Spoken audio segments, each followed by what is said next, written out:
L'utopie, c'est les hommes qui prennent en main leur destin. C'est une citation c'est lui qui l'a dit d'ailleurs, Thomas More dans Utopia. Quelle utopie réaliste pour demain? Pour reprendre une citation de Platon par la présidente du Forum Changer d'Air, Véronique Angers-de-Fribert, l'humanité sera heureuse un jour quand les philosophes seront rois ou quand les rois seront philosophes. Voilà pourquoi les philosophes sont si bien représentés au Forum Changer d'Air, et ce, depuis le début, depuis 2013. Et voilà pourquoi on en a d'autant plus besoin en cette année de crise. Philippe Mabille, bonjour. Bonjour, je ne suis pas philosophe. Non, vous n'êtes pas philosophe, mais vous êtes quand même directeur de la rédaction de La Tribune, partenaire média du Forum Changer d'Air. Et vous allez modérer, si tant est que c'est un sens, on va le voir après dans cet échange qui va suivre, avec Francis Wolff qui est en direct, qui est en duplex. Vous êtes professeur émérite à l'ENS et vous animez le séminaire Les Lundis de la philosophie à l'ENS depuis déjà 16 ans. Vos derniers livres que l'on retrouve en un clic sur le site du Forum Changer d'Air, Plaidoyer pour l'universel chez Fayard et 3 utopies contemporaines toujours chez Fayard. Et Luc Ferry ici en plateau. Luc Ferry, vous êtes philosophe, vous êtes ancien ministre de la Jeunesse, de l'Éducation et de la Recherche. Et vos derniers livres, et là on dit vraiment au pluriel, ils sont tous récents. Sagesse et folie du monde qui vient, comment s'y préparer, comment y préparer nos enfants, avec Nicolas Bouzou chez XO Éditions. Et le dictionnaire amoureux de la philosophie chez Plomb en 2018. Il y en a peut-être encore un tout récent en 2020, peut-être pas. J'attends que les librairies soient vraiment ouvertes. Pendant qu'elles étaient fermées, c'était difficile de publier. Oui. Une fois que les librairies seront ouvertes, oui, ce sera mieux. Quand je serai sûr que ça fonctionne. Voilà. Mais je salue mon camarade Francis Wolff. Je suis très heureux de vous retrouver. Mais oui, très content aussi. Philippe Mabille, je vous laisse le micro et je vous laisse mener votre débat. Bien, bonjour à toutes et à tous. D'abord, je voudrais remercier Joël de René d'avoir proposé à la Tribune d'être partenaire de cet événement et Véronique Angers-de-Fribert avec qui nous sommes complices dans cette opération. Et vous pouvez suivre, je le rappelle, les débats et vous pouvez les revoir en replay au travers d'un excellent article que nous a écrit Joël de René qui est publié sur le site de la Tribune aujourd'hui et que vous retrouverez sur nos réseaux sociaux. J'en parlerai des réseaux sociaux. Alors, 2 philosophes rois ou rois philosophes, je ne sais pas, mais en tout cas 2 philosophes qui vont débattre. Alors, moi, je ne sais pas comment prendre la question de pour une utopie réaliste, sinon qu'évidemment se poser la question de la dystopie, qui n'est pas forcément l'inverse d'une utopie d'ailleurs, mais en tout cas la dystopie que nous vivons depuis le mois de février-mars, l'arrivée de ce virus. On a l'impression de vivre un méchant film de science-fiction, un mauvais film de science-fiction qui n'en finit pas. Et en même temps, ça interroge, effectivement, et je vais commencer avec vous, peut-être Francis Wolff, ça interroge sur l'humanité. C'est peut-être la première fois, mais vous allez nous le dire, là c'est plutôt l'historien, mais qu'est-ce qu'en dit aussi le philosophe, que l'humanité vit au même instant, ou quasiment au même instant, de façon simultanée, la même crise. Il réagit d'ailleurs un peu de la même façon partout, avec quelques débats sur l'efficacité, mais le monde entier s'est refermé. C'est la première fois que l'économie entière s'arrête pour sauver la santé, la vie humaine. Tout ceci nous a quand même beaucoup interrogés, à la fois en tant qu'individus, que citoyens et qu'humains. Qu'est-ce que ça veut dire? Qu'est-ce qu'on peut finalement décrire comme récit, Francis Wolff, de l'universel quand on vit une crise comme celle-là? Vous avez 3 minutes parce qu'on a 25 minutes. Bon, eh bien, je vais vous répondre le plus rapidement possible. En effet, je crois que la crise nous révèle quelque chose qui était en germe dans la situation que nous vivions encore hier, c'est-à-dire le fait que nous n'avons jamais été aussi proches de former une seule humanité au moment même où chacun se replie chaque jour davantage sur ses petites différences, sa nation, ses dieux, son genre, sa race. Alors que les menaces qui pesaient déjà hier sur l'humanité sont de plus en plus évidemment globales. Et concernant maintenant la pandémie, je crois que la pandémie a accru encore ce paradoxe, car elle nous touche, vous l'avez rappelé, non pas nous les Occidentaux, nous les Blancs, nous les hommes, nous les femmes, mais bien les êtres humains, c'est-à-dire une communauté qui, justement, avait tendance à disparaître des radars. En réalité, le monde dans lequel nous vivons, nous avons vécu en particulier le confinement, et je pense en particulier à cette expérience tout à fait incroyable, traumatisante en un sens, qui a été le premier confinement. Eh bien, le monde dans lequel nous vivions était l'image inversée de celui que veulent nous présenter les nationalistes, les communautaristes, les xénophobes. En effet, on nous répétait toujours nous sommes proches de nos proches, mais nous sommes étrangers aux étrangers. En réalité, ce que nous avons vécu, c'est exactement le contraire. Nous n'avons jamais été aussi loin de nos proches que nous ne pouvions souvent même pas embrasser, tenir dans nos bras, et en même temps jamais aussi proches des étrangers, car nous ouvrions la télé, nous parvenaient des images du monde entier, États-Unis, Brésil, Japon, le Nigeria, Argentine, de gens qui sont comme nous, confinés, masqués, éloignés les uns des autres comme nous le sommes nous-mêmes. Ces étrangers, ils sont bien comme nous, si loin, si je puis dire, qu'ils soient de nous, ces gens nous semblent plus proches que jamais. Et si près qu'ils soient de nous, nos proches nous semblaient plus loin que jamais. Autrement dit, nous avons fait l'expérience de ce que nous sommes en tant qu'humanité. Les mêmes maux nous menacent de plus en plus et nous dictent, en quelque sorte, l'utopie qui doit désormais nous guider, une utopie, celle que j'ai appelée l'utopie cosmopolitique. Alors Luc Ferry, peut-être à la fois pour réagir à ce qu'a dit Francis Wolff et compléter, oui, effectivement, premier confinement nous a pris de court et en même temps, on a vu pendant ce premier confinement beaucoup de mouvements de solidarité, une certaine forme d'humanité, ne serait-ce qu'à l'égard de tout le genre humain et bien sûr la solidarité à l'égard des soignants, etc. On a vraiment l'impression que ce deuxième confinement se passe tout à fait d'une façon très différente. Là, on est plutôt dans l'individualisme forcené, on est plutôt dans un repli, on parle même d'une souffrance. Des gens qui finalement n'en peuvent plus et veulent en sortir. Qu'est-ce qui sort finalement de ces deux confinements, d'après vous? Qu'est-ce que le philosophe a à raconter sur cette expérience humaine? D'abord, je suis tout à fait sur la même longueur d'onde que Francis Wolff. Je reprendrai volontiers tout ce qu'il a dit. Il y a le premier confinement, il y avait quelque chose au sens propre du terme de surréaliste. Il y avait une rupture dans ce que les philosophes appellent la quotidienneté, d'un mot affreux, mais qui dit bien ce qu'il veut dire. Et donc du coup, c'était pénible, mais en même temps assez intéressant. Il y avait une rupture de la vie quotidienne qui faisait que c'était en même temps un peu excitant, si on avait la chance évidemment de ne pas être malade. Ce qui est très remarquable, vous l'avez dit d'ailleurs dans votre introduction, c'est que pour la première fois probablement dans l'histoire de l'humanité, en tout cas dans l'histoire du capitalisme, on a mis la vie et la santé au-dessus de l'économie. Quand vous comparez avec la grippe de Hong Kong en 68-69, où il y a eu à peu près 35 000 morts en France, donc quand même beaucoup de morts, l'économie ne s'est absolument pas arrêtée. Et je me suis posé la question de savoir pourquoi. Qu'est-ce qui a changé entre 1968-69 et aujourd'hui, alors que la grippe de Hong Kong, c'était aussi une pandémie, c'était pas simplement une épidémie qui a fait énormément de morts dans le monde. Qu'est-ce qui a changé? Et à mon avis, ce qui a changé, c'est notre rapport à la mort, pour une raison absolument fondamentale, c'est que les deux grandes religions, l'une de salut terrestre, le communisme, et l'autre de salut céleste, la religion catholique, chrétienne, se sont littéralement effondrées entre-temps.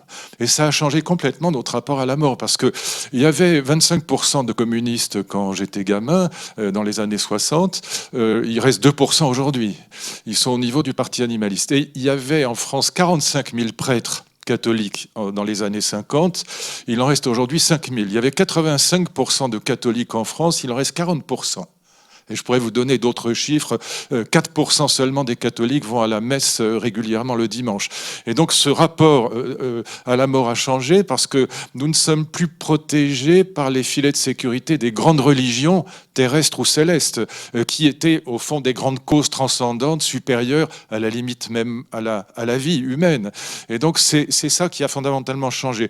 Une troisième petite remarque, mais les deux premières mériteraient d'être évidemment développées, mais je ne veux pas parler trop longtemps, parce que je voudrais avec Francis en profiter pour lui poser moi une question sur ce qu'il appelle l'humanisme et notamment sur l'espace de l'humanisme entre l'animalité et la divinité. On n'est ni des animaux ni des dieux. Et donc voilà, j'aimerais bien revenir à cette idée qui est fondamentale chez vous et que je partage tout à fait, même si les conséquences que j'en tire ne sont pas forcément les mêmes.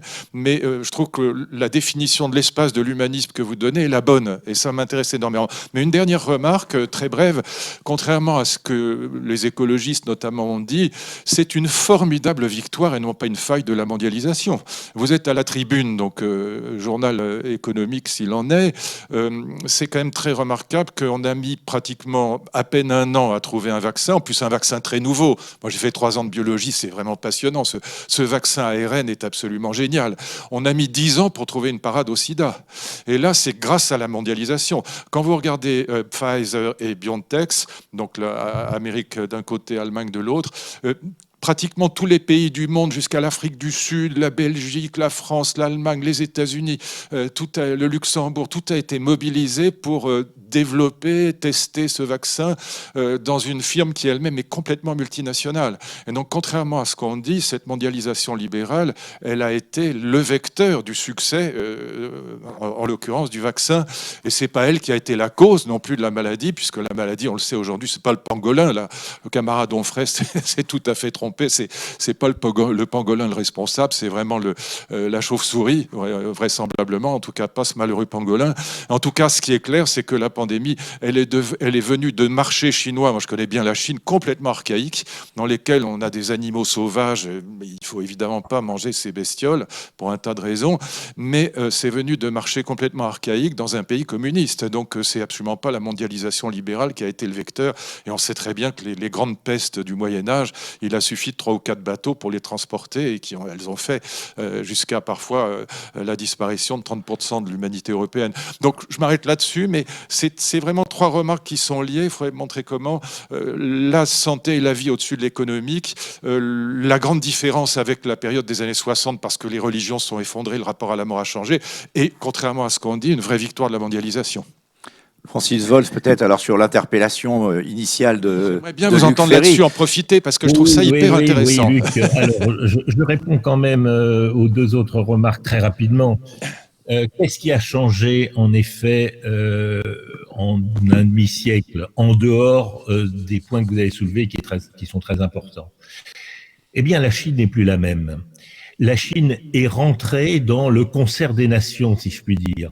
Pourquoi nous nous sommes confinés? Eh bien, d'une certaine manière, parce que la Chine avait montré l'exemple. C'est ça le paradoxe. La Chine, d'il y a 50 ans, n'aurait eu aucun problème à faire quelques millions de morts en attendant l'immunité collective.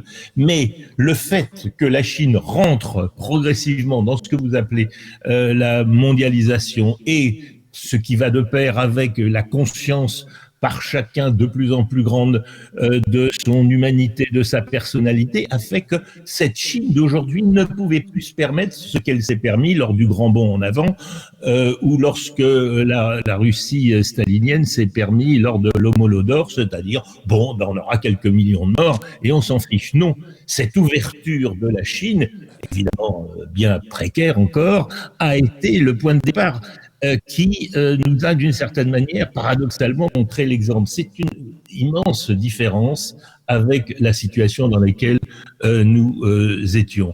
La deuxième remarque concerne la mondialisation. Je suis en partie d'accord avec ce que vient de dire Luc Ferry, sauf que je distingue 2 aspects dans la mondialisation. La mondialisation par le haut, la globalisation, si je puis dire, qui va de pair avec le libre-échange, la financiarisation générale de l'économie, etc. Et ce que j'appelle la cosmopolitisation. La cosmopolitisation, c'est autre chose. C'est ce qui se passe dans le bas, si je puis dire. C'est ce qui se passe au niveau des citoyens du monde. C'est ce qui se passe au niveau, par exemple, des réseaux sociaux, ce qui se passe au niveau juridique, Cour pénale internationale, c'est ce qui se passe au niveau des échanges sportifs, des échanges d'étudiants, de tous ces moyens de communication qui font que les citoyens eux-mêmes, à la base, se sentent d'une certaine manière d'autant plus impliqués dans quelque chose qu'on appelle l'humanité. Alors évidemment, l'un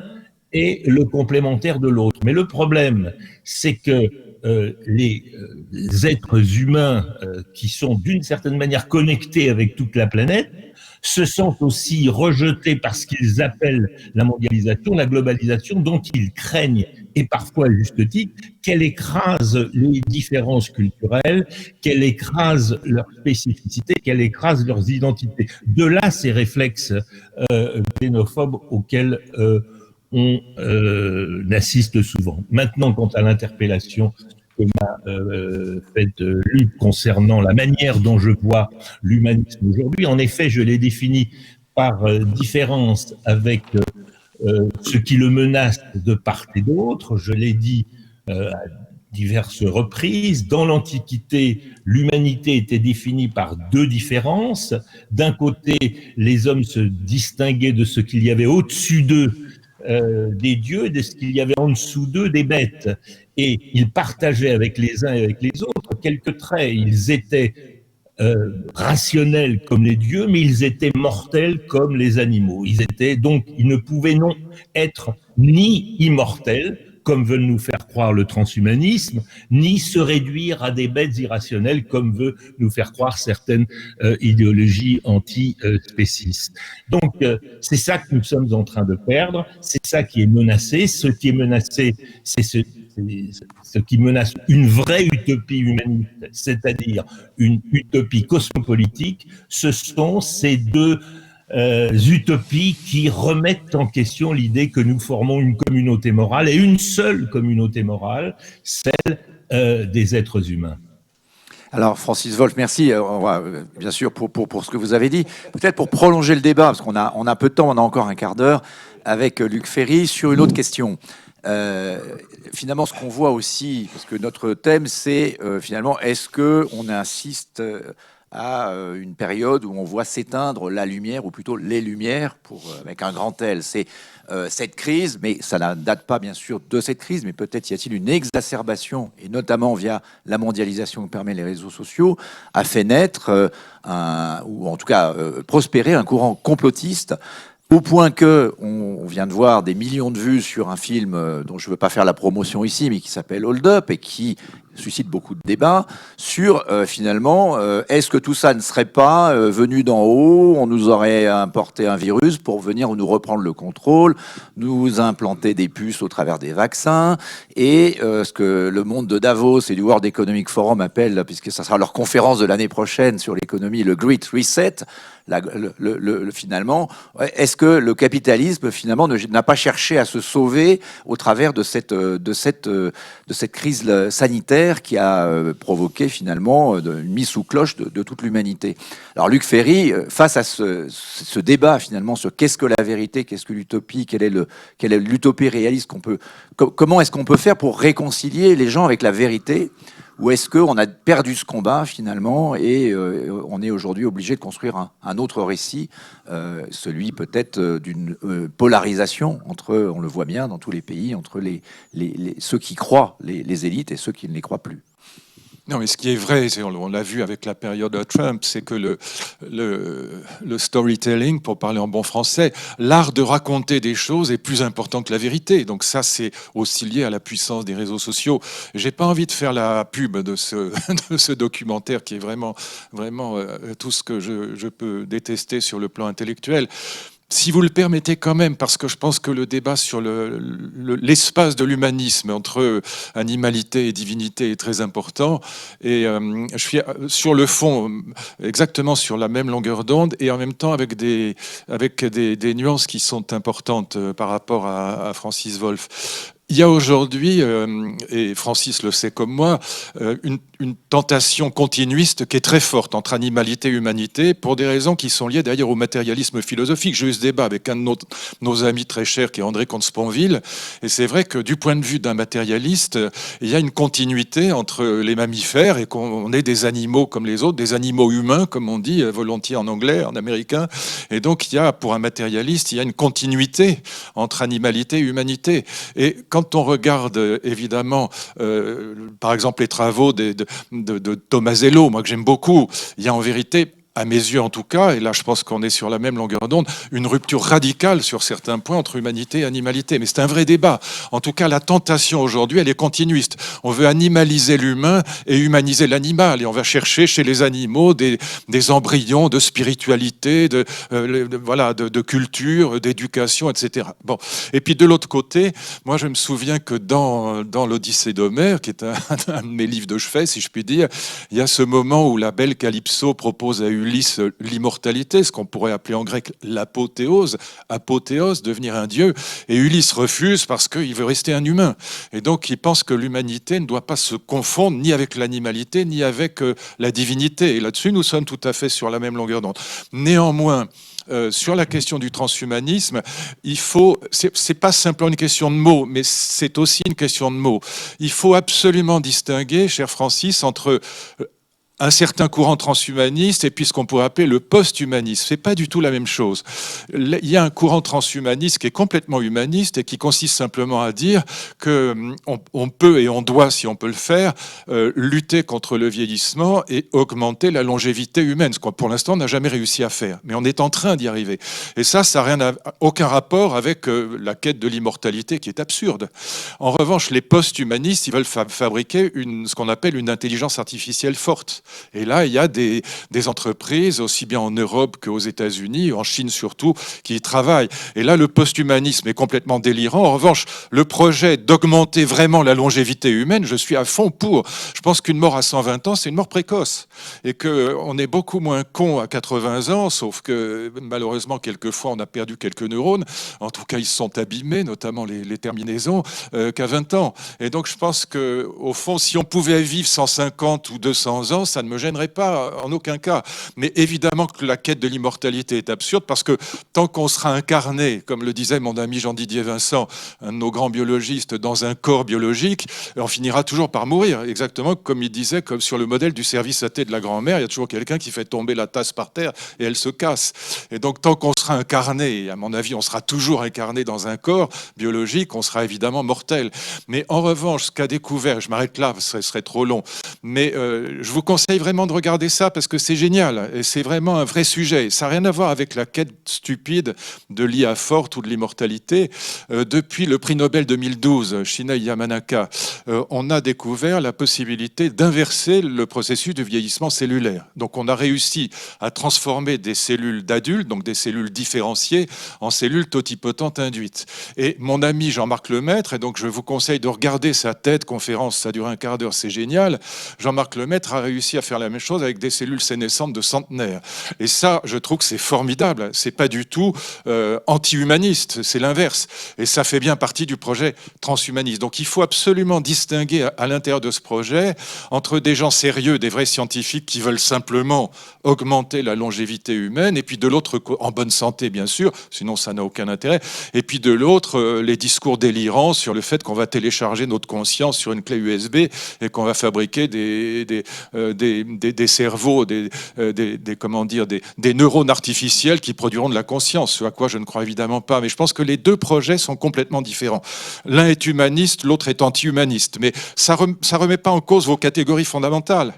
Mais de l'autre côté, bien que nous ne soyons pas des animaux et que les animaux ne soient pas des humains, je pense que ça ne justifie pas non plus la maltraitance animale. Donc vous voyez, on peut être d'accord sur l'espace de l'humanisme, mais avoir des conséquences, en tirer des conséquences un peu différentes, et sur la protection des animaux, et sur la question de la longévité humaine. Je pense que, encore une fois, une mort précoce, c'est pas une bonne chose. Mon vieux père qui s'est évadé 4 fois des camps nazis, et puis je m'arrête là, rassurez-vous, me disait toujours que si on réservait la guerre aux plus de 65 ans, il n'y aurait pas beaucoup de guerre, parce qu'on a perdu cette agressivité peut-être, ou cette violence qu'on a dans sa jeunesse, et puis on est moins bête. Moi, je continue à penser qu'on est moins bête, même si on est moins bon aux échecs ou en maths, on est moins bête à 60 ans qu'à 20. En tout cas, pour moi, c'est une évidence. Laissez-moi cette illusion. Alors, on va laisser cette illusion pour l'instant posée là. Francis Wolf, peut-être pour compléter ce que vient de dire Luc Ferry, qui nous emmène évidemment assez loin, mais aussi pour rester sur notre débat pour une utopie réaliste, donc sur cette question des Lumières, qu'est-ce que vous pouvez imaginer comme nouveau récit pour réconcilier finalement les gens avec cet humanisme dont on vient de parler, quelle que soit la définition? Est-ce qu'on n'a pas là en train sous nos yeux le risque effectivement de voir deux humanités, une qui pense qu'on veut l'assassiner, hein, pour le dire, si on regarde ce film Hold Up, c'est ça, c'est des gens qui sont persuadés que les riches veulent tuer les pauvres, et le discours qu'on vient d'entendre, qui est, on est peut-être à l'aube de découvertes scientifiques. Effectivement, l'ARN messager, ça fait des années que des scientifiques travaillaient dessus, sur des vaccins. On va peut-être avoir non seulement un vaccin contre la Covid, Luc Ferry, mais également peut-être des vaccins contre des tas d'autres maladies grâce à ce progrès permis. Donc, est-ce qu'il n'y a pas finalement un choc là de civilisation et la nécessité de reconstruire. Mais qui peut le porter, ce discours sur la vérité que l'humanité croirait? Alors, il y a tellement de questions qui ont été abordées par Luc Ferry et auxquelles se joignent les vôtres. Alors, je vais essayer de synthétiser en une seule réponse. Qu'est-ce qui fait que nous sommes humains? Et aujourd'hui, qu'est-ce qui peut nous définir dans notre humanité qui, en même temps, peut nous réconcilier avec quelque chose comme les Lumières, la rationalité, la croyance en la raison et l'expérience qui sont les deux bases de la connaissance scientifique, l'opposition entre ce qui est de l'ordre du savoir et ce qui est de l'ordre de l'opinion, etc. La définition que j'ai proposée de l'être humain, d'ailleurs qui ne contredit pas celle de Tomasello, c'est que c'est un animal qui est apte au dialogue, c'est-à-dire à l'argumentation. C'est-à-dire que même si je m'adresse à n'importe quel autre humain sur la planète, je suis en état de lui dire oui, de lui dire non, et de lui répondre par des arguments. Le seul arme que nous avons aujourd'hui, à la fois pour lutter contre toutes les formes de conspirationnisme, de complotisme, toute cette ère de la post-vérité, c'est l'argumentation, répondre à argument contre argument. Bien entendu, c'est une quête de longue haleine, bien entendu, c'est une façon pour l'humanité de se réconcilier avec elle-même parce que, par le dialogue, nécessairement, je m'adresse à quelqu'un que je considère comme un autre et dont j'attends de lui des lumières, des arguments et des raisons. Comment dit, cette bonne vieille définition de l'homme comme animal doué de logos à prendre aussi bien au sens de langage que au sens de raison, et notre seule voie possible, c'est celle qui nous a menés au vaccin, c'est celle qui a mené hier à toutes les découvertes scientifiques, et c'est celle qui aujourd'hui peut nous sauver. Quant à la méfiance vaccinale, je vous annonce une chose, j'ai bien l'intention de défendre la vaccination et même de m'afficher comme d'autres s'affichaient pour le sida, de m'afficher en faveur de la vaccination. C'est en donnant l'exemple positivement que nous combattrons toutes les méfiances conspirationnistes qui entourent et ce vaccin et cette pandémie. Luc Ferry, donc c'est la preuve qu'effectivement, quand on a 60 ans, on est plus intelligent que quand on en a 20, mais il y a des gens de 20 ans qui accepteront peut-être de se faire vacciner aussi. Après, on l'a pas connu à 20 ans. Le problème, c'est que connu à 20 ans, Luc Ferry, le problème, c'est que j'ai 70 ans, c'est pour ça que j'ai mis 60, c'est beaucoup plus grave. Sur la question animalité-humanité, un petit point, parce que c'est pour ça que moi je défends cet aspect particulier du transhumanisme qui plaide pour l'augmentation de la longévité humaine. Et donc ça, c'est une utopie, évidemment, et une utopie à mes yeux intéressante. Pour moi, la vraie différence entre animalité et humanité, l'argumentation est un bon exemple, mais l'argumentation, elle a un prérequis, elle a une condition de possibilité, et qui n'existe pas chez l'animal, c'est que nous, les humains, nous avons la possibilité de nous mettre à la place de l'autre, c'est-à-dire d'imaginer comment l'autre nous voit, ce que les animaux sont complètement incapables de faire. Même les animaux très intelligents, comme les petits bonobos, sont tout à fait incapables de ça. Et donc, il y a une quantité de travaux, notamment de Tomasello, très intéressants là-dessus. Et il y a un phénomène qui est très remarquable, c'est le mensonge, qui est très spécifiquement humain. Quand on ment à quelqu'un, évidemment, on lui dit des choses en se mettant à sa place, c'est-à-dire en imaginant ce qu'il veut entendre ou ce qu'il ne veut pas entendre. C'est ça le mensonge. Le mensonge suppose évidemment la possibilité de se mettre à la place de l'autre et d'imaginer ce qu'il attend de nous. Pas seulement une argumentation rationnelle, il peut attendre beaucoup d'autres choses. De l'argumentation rationnelle aussi, bien sûr. Mais le prérequis, c'est la capacité de se mettre à la place des autres. Ce que Kant appelait la pensée élargie, si on veut aller faire le lien avec l'héritage des Lumières. La pensée élargie, c'est quelque chose de très important. Pour le dire de manière très, très, très, très basique, je reprends une phrase d'ailleurs de notre ami André Comte-Sponville, on a déjà vu des humains s'intéresser au sort des baleines, on a rarement vu le contraire. Et donc ça, c'est cette réciprocité, et ça c'est le fondement même de la morale. La réciprocité, ça suppose la possibilité de la pensée élargie, c'est-à-dire la possibilité de se mettre à la place de l'autre. Je sais que quand vous souriez, que vous me regardez avec un peu d'ironie, je sais très bien que vous êtes en train de penser un certain nombre de choses sur moi que je peux à peu près reconstruire. J'allais dire, je ne sais pas si c'est pas la baleine qui est plus sage que nous, d'une certaine façon. Elle est très C'est égoïste, une façon en tout de cas, conclure sur manifestement. l'animalité. Voilà. Et il y a une toute petite remarque dans les travaux sur Kanzi, qui était un bonobo merveilleusement intelligent, puisque intelligente, c'était une fille, si je puis dire, puisqu'elle maîtrisait sur l'ordinateur jusqu'à 150 mots, donc elle était capable de comprendre le langage, elle était incroyable. Mais ce que montrent les travaux, notamment de Prémac sur ce petit singe, c'est qu'elle n'utilisait le langage que pour donner des ordres ou pour demander quelque chose, mais jamais. Il prend un exemple pour se mettre à la place de l'autre. Il prend l'exemple d'un enfant, même de 3 ans, qui va prendre la main de son papa ou de sa maman pour aller voir un feu d'artifice et pour partager quelque chose avec lui. Et évidemment, l'argumentation fait partie de ce partage.